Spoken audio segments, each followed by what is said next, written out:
Well, top of the morning to you latties on this glorious St. Paddy's Day and also on the same day as March Madness. It is the Beantown Beatdown.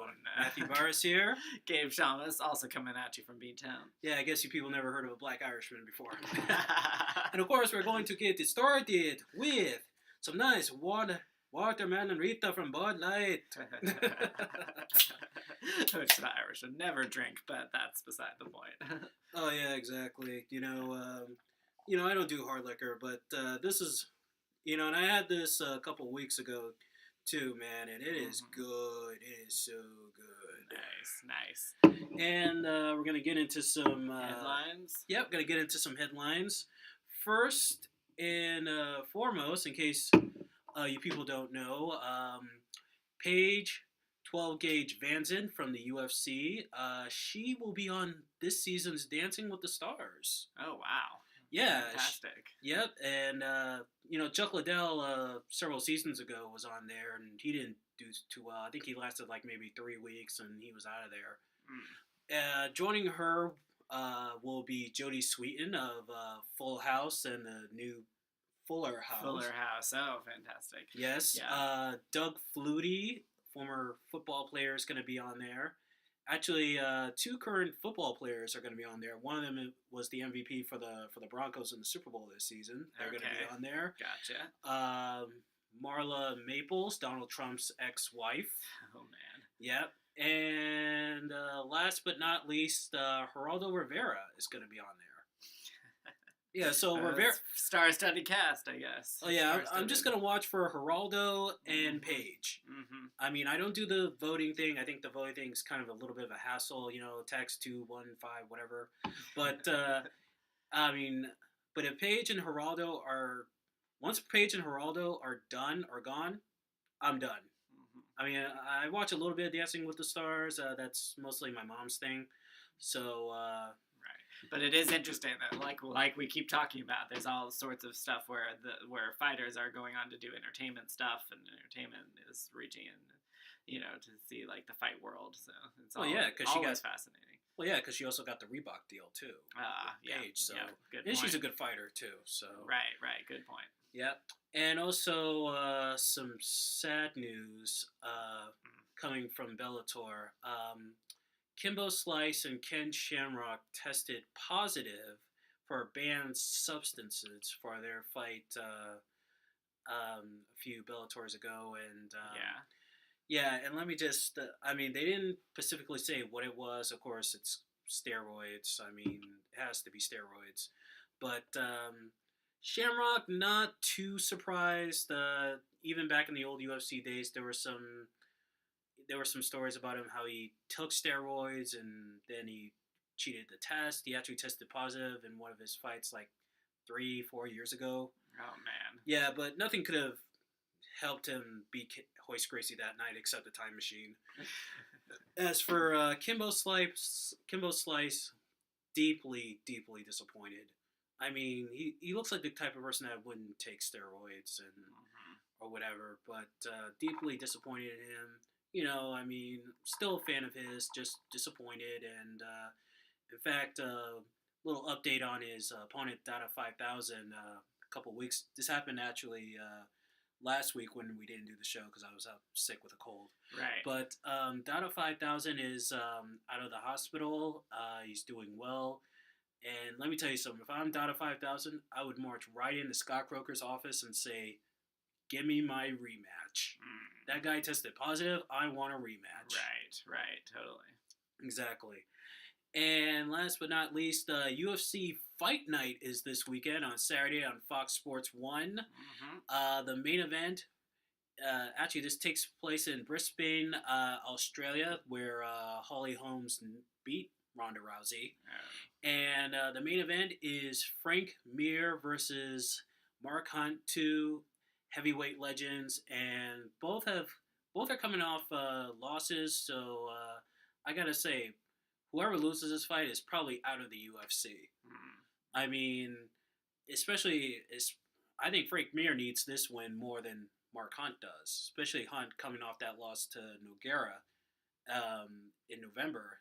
on the undercard of the Holly Holmes Ronda Rousey fight too. I see. Yeah. Yeah, exactly. And it should be also on the undercard of that fight, Neil Magny taking on Hector Lombard, and winner of this fight should definitely fight the winner of Rockhold versus Weidman too. So keep you posted on that. Okay, fantastic. And now it's time for Macho Doesn't Mean This, Gabe. Okay, all right. So last time we talked about the sort of blurred line between fighting and sex, and what that's about. Today, and I've also talked a lot about gay rights on the show. So today I'm going to be talking about something I was very interested in from the beginning, and finally did the research on it, which is have there been openly gay fighters? So there's obviously a lot of openly gay athletes, more and more nowadays. So we've, I think we've talked maybe a bit about this. Yeah. It was a big deal when Michael Sam from Mississippi, correct? No. I forget where. To be honest with you, it was one of the M states. I think it was Ole Miss. Yeah. Anyway, Michael Sam came out, and it was one of the first highly sought after picks out of college, and the fact that he came out when there was such a big spotlight on him was a very bold choice, and it really made the news cycles, and it was a good thing. Also, right around that same time was Jason Collins of the NBA, and one of the things he said is I didn't plan to be one of the few people to come out in a major American sport, but since I welcome the conversation. Well, Jason Collins, I think around that time he came out, he was already retired. And plus, he was like that is a good point, and sometimes that's a sticky situation because why wait till you retire? Yeah, and plus he wasn't really like he wasn't really a top 10 player. He was just an average player. So, there were even after he came out, it was like there was going to be no endorsements. He wasn't going to be on the cover of a Wheeze box, no shoe deals, nothing. So. Right? Yeah, pretty much the opposite of the Michael Sam thing. So anyway, there have been, for those of you that are wondering if there's people that have come out in other sports, there definitely has been. 5-time medalist, Olympic medalist Ian Thorpe is a swimmer, maybe diver as well. I don't know how the Olympics works in that sense, but yeah, 5-time medal winner, and he has come out. And then in soccer, there's Amy Wambach, I believe is her name. So anyway, the list can go on and on. There actually is a compiled list at CNN.com, and with a picture and slideshow of each one, which is fantastic. So I've been thinking, that we've been talking about this for years now, since the Michael Sam thing, and perhaps before, been talking about athletes coming out, and that's been, in the mainstream. But I've been, thinking with everything that you say as a fight fan, I'm thinking, has there been an openly gay fighter? And I think I asked you this before, and what did you say? Well, yeah, there was Liz Carmouche.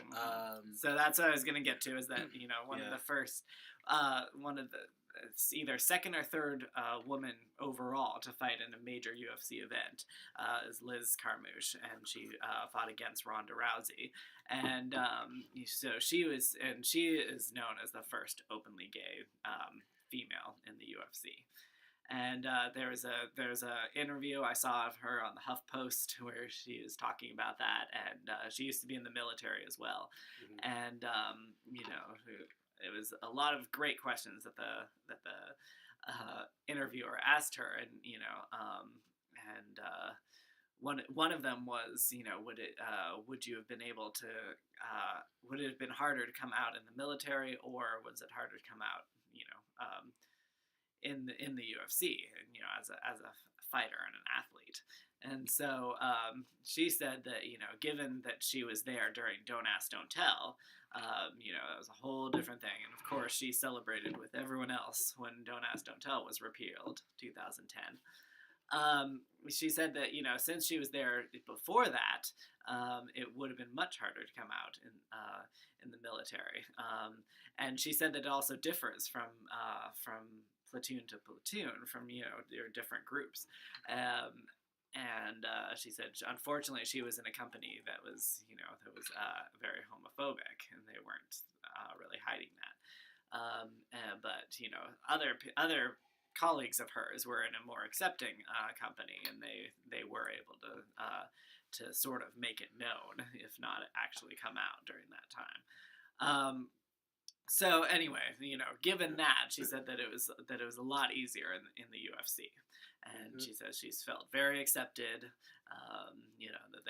That they don't really care about that, and yeah, it is interesting because it's something I've wondered about. It's something in the mainstream they were asking about basketball and football.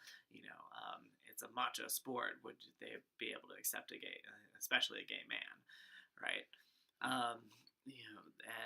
And the thing is, there have of course been, there's been backlash in in the regular culture, but pretty much all of them said they've been, pretty well accepted within their sports organizations. Well, yeah, with the whole Michael Sam thing, that was a complete failure. Not on Michael's part. Mm-hmm. That wasn't on his part. That wasn't his fault. Right. It was just that, the teams, he got selected by the Rams. They didn't give him a chance. Right. And then they shipped him off to the practice squad to the Cowboys. Never used him. Mm-hmm. I mean, that's America's favorite team. And right. Michael Sam was just like, you know what? Fuck it. I'm out of the NFL. And yeah, which is too bad. So like you said, it's a failure on their part. It's a failure not to use him. And so I mean that does actually kind of negate what I just said. It is kind of going against the idea that there's acceptance in these sports leagues. We obviously still have a long way to go. And like you said, why not use him in America's favorite team? That kind of is an indication of where we are in America. So yeah, I understand that there's a long way to go, and that and that just being accepted on outside is very different than actually utilizing that athlete and letting that athlete live up to their full potential. Yeah, and in our generation now, like, even though there are gay actors and gay athletes coming out, right, it's still kind of a little taboo of gay people and stuff like that. But I'm sure by the time that you and I are probably in our 60s and stuff like that, hopefully it won't matter. Right, exactly. Yeah, and I'm looking, part of the reason I'm doing this segment is I'm looking forward to that day. I'm looking forward to the day where, yes, it will mean that it's not front page news, but I'd be okay with that if it means that, that any gay athlete has the exact same shot as a straight athlete. And yeah, exactly. And they're seen for their ability, not for sexual orientation. Yeah, in fact, I was actually I remember when the Michael Sam thing was going down, when I had my own Paddy and the Dog show with our good buddy K-Dog. Yeah. And I said, like, look, at the end of the day, Michael Sam has to perform, and I said, like, look, it's not enough that you have a gay athlete have him there and be an attraction. It has to. He has to perform, because at the end of the day, the NFL is a results-driven league. Especially when you play for the Cowboys. Cowboys, all those. It's tough being a Cowboy and not bringing home a championship. If you don't believe me, ask Tony Romo. I'm sure he'll tell you how hard it is. Right. And with the UFC, it's like, or mixed martial arts in general, it's. It's a result. It's about results. It's a results-driven organization. You have to win. You can't just be someone that just attracts a crowd and stuff like that. You have to win, and you have to prove yourself that you're worthy of becoming a world champion. Right, exactly, and that's something I was going to ask you. Like, as someone who knows the fight scene very well, is it the same or different? Do you think as like other sports leagues? This whole thing of are we? Well, it is. Well, it is different because like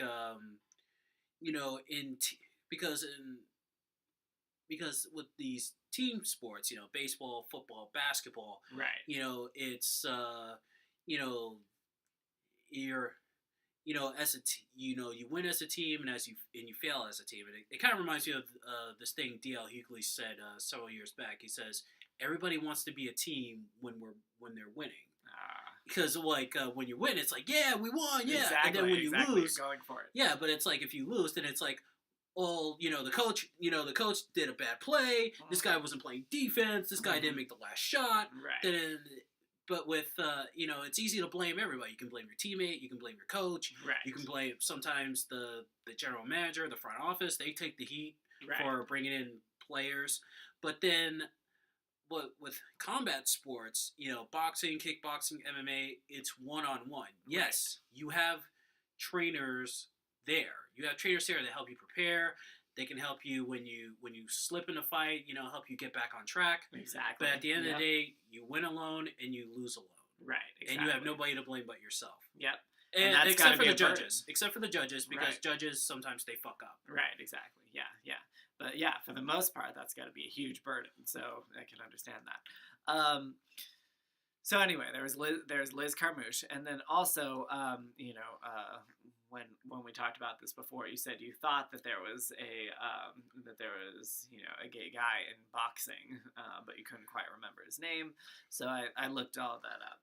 So Orlando Cruz was his name, Puerto Rican, and he actually had a shot at the featherweight title against another Orlando Dalabolo, I think was the other guy's name. So interesting that it was a fight against the Orlandos, but that's a whole other thing.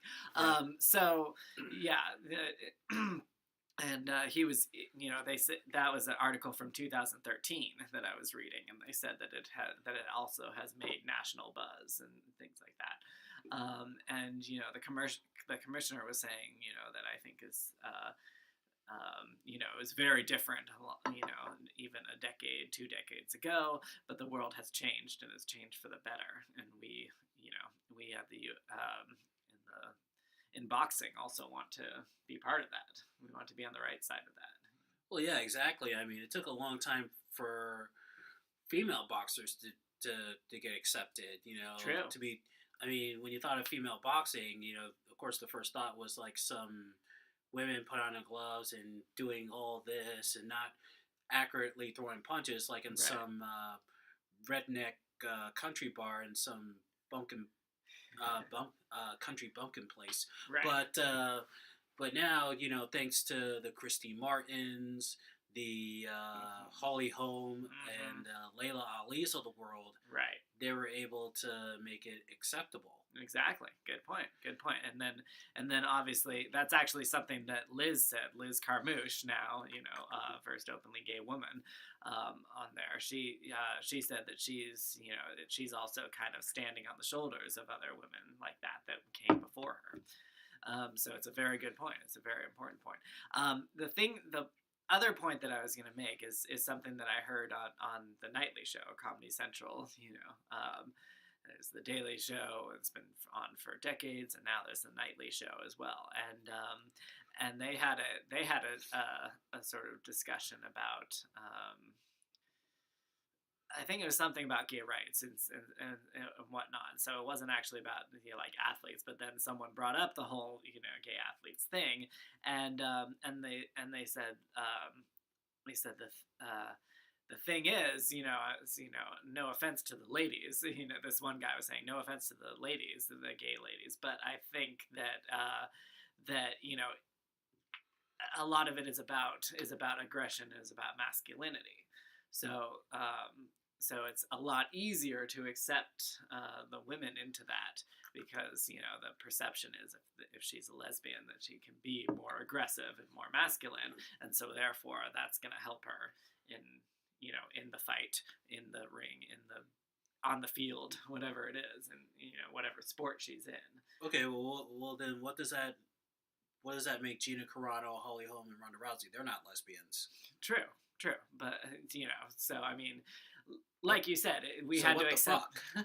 I'm just saying, yes, we had to accept women in general, and that's what these women have done. That's what the women you just said have done. But I'm just saying that that I think it's a point that was made, a good point that was made, that it might in fact be easier to accept gay women because they're aggressive, or just more. I've said this before on the show, more violent women. That's the other thing. Like, I think the world is changing a lot and gender roles are changing, and so we've done a lot to teach women how to be aggressive and how to be violent, and that's good because then they can protect themselves, and then these fighters that you just mentioned can do what they're best at. But the other thing is to try and accept men being compassionate, to try and accept men being inclusive, that type of thing. That's something we aren't teaching us guys.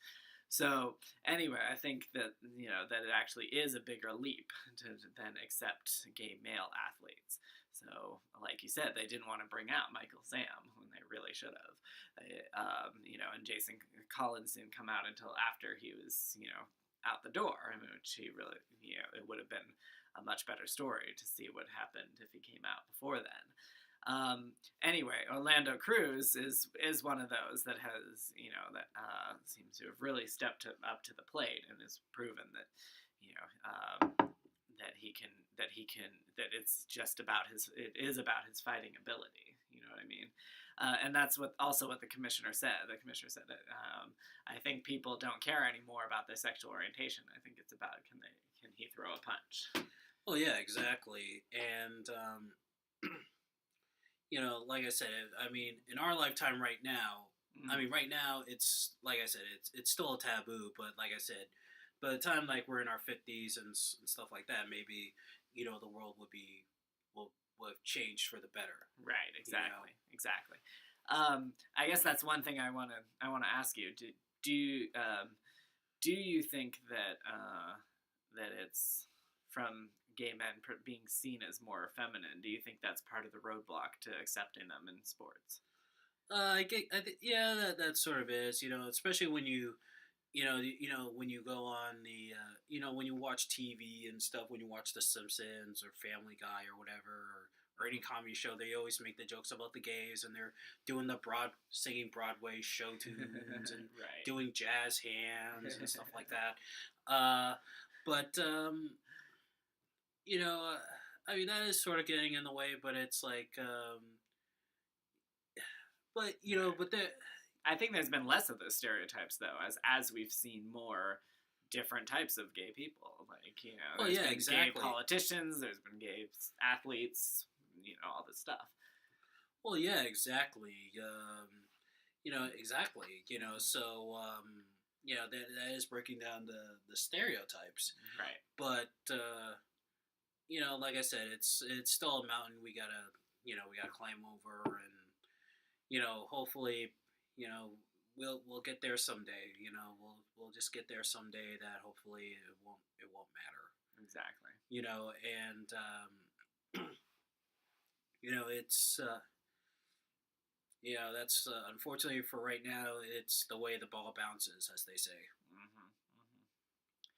Okay. Anyway, speaking of bouncing balls, you got any predictions for the NCAA tournament? Oh, right. I'm the wrong guy to ask, but thanks for asking. No, what are your predictions? My dream is to have Duke and North Carolina play each other in the finals, get the rivalry going again, because, right. Duke is at ranked number 20. In fact, they're actually playing right now, as we speak. And North Carolina is ranked number 1 on another side, and let me tell you something. I'm sure Michael Jordan, James Worthy, and all the other guys, they're pretty happy right now. But I would like to see Duke get in there for a repeat, and maybe North Carolina get in there and probably win it. Um, we have some teams from New England that are in there right now: Providence, Holy Cross. Some other teams I can't think of right now because the beer's gotten to my brain. But you know, I'm just really looking forward to it and looking forward to some good games. I am gonna flick back and forth between the game and UFC Fight Night, though. Yeah, it's gonna make for some interesting television. Totally. All right, so moving on. Now it's time for Chew on This, and I'm gonna go on a full rant here. For those of you who don't live in Boston, but for those who do live in Boston, please listen to this. As we all know, the MBTA has officially axed the late night train service, and I am pissed. We both are. I think a lot of us are. Oh yeah, because let me tell you something. I like to go out on Fridays and Saturday nights, and I like to not only go out to the bars and drink and but it also made good for fight nights too. Because I go to the Causeway Bar, which is across the street from, actually down the street, not really too far from the TD Bank North Garden. I go there for UFC Fight Nights. I was actually there a couple weeks ago for the last pay-per-view they had when Diaz beat McGregor and Holly Holm got choked out by Miesha Tate. And I was there, and let me tell you something. There were a lot of people there. I mean, people were just screaming at the top of their lungs when Miesha Tate choked out Holly Holmes, and they were actually really cheering when Nate Diaz beat Conor McGregor too. Right, exactly. And now with the canceled with the late night service, now I gotta save up money for a taxi. When I would go there for the fights, I'd save up money for the cover charge. The cover charge was $15. Although the last fight it was $20. I guess it was because of Conor McGregor. They charged an extra $5. Right, and then that was also the Tate and Holm on the undercard, right? Yeah, Tate and Holm. Right. And which, by the way, interestingly enough, that Holm lost. We didn't think that was going to happen. I don't know if we talked about it on the show. No, we didn't. Does that mean that? What does that mean for a rematch? Can the rematch with Rousey not go on? Well, right now they're saying that they want Ronda Rousey to fight Miesha Tate for the third time because Miesha has the belt. And personally, I feel like Ronda wants the belt back more than the rematch with Holly. Okay. If I was the UFC, I would definitely put. Actually, I would make Holly and Ronda already have a rematch fight, and the winner of that fight gets another shot at Miesha. Because the rematch between Holly and Ronda, it would be more than just about the belt. It'd just be about pride and revenge. Right. Yeah, and and have Miesha wait in the wings. There was some talk. There is actually some talks of Miesha fighting, having a rematch with Amanda Nunes because Amanda Nunes, lost to Miesha Tate, and Amanda Nunes actually that night on the undercard won her fight. And and they were actually talking in the press conference. Amanda was like, "Hey, let's do it again. Let's fight again." So right. There are some rumblings about that. So anything can happen. Anything can happen. All right, so let's go on. Let's go back to how pissed we are about this damn. Oh yeah, train. And it was, and because, and I was actually talking to a friend of mine last night about it. I said also with the late night service, it would cut down on drunken driving incidents too. Because which has always been a thing that they're worried about. I found it completely weird that, like, when I came here from California, it was completely weird that we stopped selling alcohol after 11. And, I realize that the way people drink here, it's kind of a necessity, but it's like, but I remember being like 11 p.m. Like, that's so early. But then of course there's the bars and there's all that. Yeah, exactly. And and actually, I really remember the first time when it came on, like 2 years ago, when they announced it, they were going to be bringing on the late night service. I was like, that is great. I was like, finally, we're going to be competing with New York City in the nightlife. Right, exactly. And the first night there, we already have nightlife. It's just, can people afford to get back and forth from it? Blah blah blah. Like, and that's what I said when the late night finally opened up. I was also like, finally, and I was thinking, like, like everyone would stay out if they didn't have to worry about how to get back home. It's pretty obvious. Yeah, exactly. And actually, that first night, me and K Dog, we went out to. It was actually during the NCAA playoffs when we first did it. That first night of it, we went bar hopping. I got drunk, watched the games. And that was actually the first night I went to Tasty Burger too. So nice. Yeah, gotta love Tasty Burger. Since then I've been hooked on it. And now that it's coming to an end, it's like not only do I have to save up money for cover charge, and I gotta save up money for my cheese fries and my cider. Now I gotta save up money now for a fucking taxi. Right.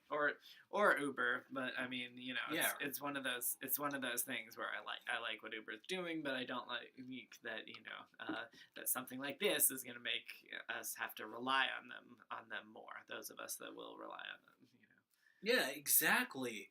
And it's like it's not. It's like this whole thing, this whole notion, it's such a provincial notion that you should be getting back to sleep around, getting home and getting back to sleep around 1 a.m. It's so ridiculous, and so that's why I thought it was a good thing. Another reason it was a good thing when they did the late night service is especially weekend nights. Let's call it how it is. People are gonna want to be out. Yeah, exactly. Especially during, because right now we're still in hockey season, with the Bruins, and also there's the Celtics. The Celtics are definitely going in the playoffs. I mean, what about, after the Celtics and Bruins games? I mean, what about the ones who don't have cars? Right. And what about and also you're forcing them to leave the arena early. It's like, if I pay like $1,000 for those tickets, it's like, I'm not leaving home early. I'm staying until the final buzzer. Right. And now you're canceling the late night service? I mean, what the fuck? You make up a good point. Good games. Like, you realize how important these things are after the games. I remember when I've gone to the Red Sox and, like, it is the most packed, like, crazy wave, part of a wave of people, going marauding, like stampeding down into the trains and stuff, and like they had to have like extra attendants and all sorts of stuff just to make sure that we and we pack onto the trains and whatever. I mean, to think that like none of that's going to be available, if the game goes a little too late. Yeah, exactly, and. And plus, and now you're going to cancel it when baseball season is just around the corner, too? Mm-hmm. Oh, man, there's going to be a lot of pissed off Red Sox fans. Exactly.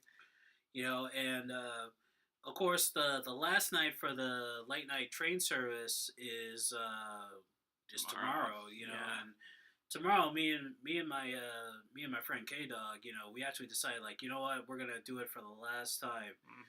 It's like it's come full circle, man. We did it on the first night, now we're doing it on the last night. Exactly. Good point. Oh yeah, and I'm doing it too. I have a party to go out to that night, so yeah, I'm definitely gonna be taking the train around 1:32. Whatever. It's the last one. Well, where are you gonna be around, like the Orange Line area or Red Line or? Probably Orange Line, yeah.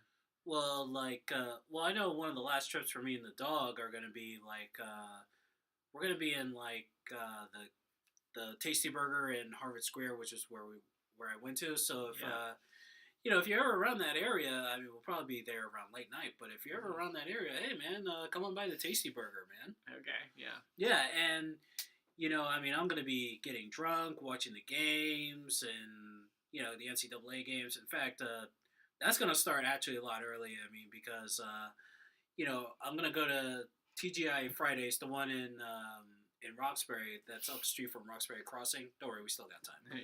Yeah, I'm gonna go to the one in Roxbury Crossing, up the street from there, not too far from my old one of my old high schools, and I'm gonna go there, have some ribs, and hopefully have some Angry Orchard cider. Gonna have that. Gonna stay there for a while. Then I gotta go to an appointment, and I gotta go there, and then after that which is in downtown, and then I'm gonna head up to the Tavern Square in which is across the street from the TD Bank North Garden. Yes. All right. Yeah. So anyway, let's wrap this up. So it was a I know you always have to think about like making money and stuff, but and how is it going to make money and stuff, but again, if it was better coordinated, a lot of people would have stayed on it, and really people are still up and out, and they're just taking more taxis, taking more Ubers, we shouldn't have to rely on that shit. It's a lot of shit out of our own pockets, to try and take more taxis and more Ubers, and now it's going to be even worse. Yeah, I mean, it is definitely going to be worse. I mean, think about it. I mean, what if the UFC does another event? What if they do another pay-per-view? I mean, I remember when they first had the first pay-per-view for the Edgar versus Penn rematch, and that was also the undercard where Randy Couture beat the shit out of James Toney. Right. I mean, there were fans that were complaining about like there wasn't a late night service, the trains weren't out, that night. So it's like, what are you gonna do when the UFC wants to do another pay per view in Boston? And that's gonna affect them, and shit. And I mean, now you gotta, like I said, now you gotta save up money and stuff like that for a taxi or Uber, and that's coming out of our pockets. And taxis and Ubers aren't cheap. They're not cheap. So, but unfortunately, that is just the way it is. And of course, I gotta squeeze every penny. Right. Unfortunately. Right. Well, yeah. I just hope that there's some room to try and bring this back. And whatever. At some point, I think they should listen to us and try and bring us back. But yeah, we'll just have to be waiting for that. By the way, just for a clarification, is Marty Walsh, our governor? I mean, our mayor. Like, did he have something to do with this? Does he have like final say on the MBTA thing, or? That's a good question. Because I do kind of want to blame him, but I don't. But at the same time, I don't know all the facts, so I don't know if he's like right. I feel like he would have a big hand in it. I feel like if he could have stopped it, I feel like he could have stopped it if he wanted to. So thank you, Marty Walsh. Thank you, our mayor, for not stopping this, for letting us suffer. Now, also now that it's spring, just in general, like people are gonna want to be out later because the weather's nicer. No. Yeah, I mean, I love Boston, but, I love my Celtics, I love my Bruins, and I love my New Kids on the Block, but at the same time, you're just, especially fucking up with the Olympics, it's just, it's just making it harder and harder for me to like this guy. And we're going to end our show on that. Also, go to our Facebook page where I got some blogs that are coming up pretty soon, and also, sooner than later, we'll debut our new spin-off show, and I'll probably talk about that more in our next episode. All right. So, from Beantown to your town, this is the Beatdown. I'm Matthew Barris. Gabe Thomas. And I want to say is Happy St. Paddy's Day, people. Go Blue Devils! Yeah.